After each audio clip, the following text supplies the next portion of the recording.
কয়েকটা বই কেনা হয়েছে, রবীন্দ্রনাথের চোখের বালি কেনা হয়েছে। পুতুল নাচের ইতিকথা আগেও পড়া হয়েছে অনেকবার, কিন্তু আবার নতুন করে নিলাম। প্রতি বছরই তো লেখকদের নতুন নতুন বই বের হয়। আপনি সেই রবীন্দ্রনাথের বই কেন? সব ধরনের লেখকের বই হয়তো মানে পড়া হয় নাই।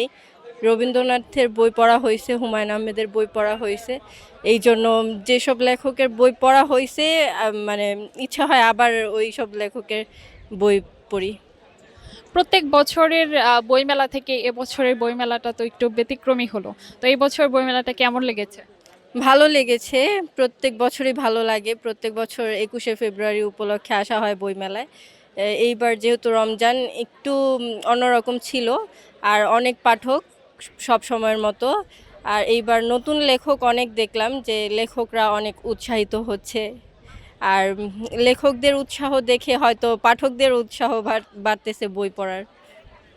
একজন পাঠকের জায়গা থেকে পুরো বইমেলা সম্পর্কে কি বলবেন?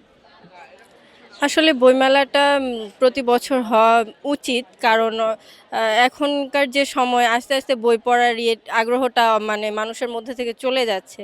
তো বইমেলা হলে মানুষ আগ্রহ নিয়ে মেলায় আসে, বই কিনে এবং পড়েও।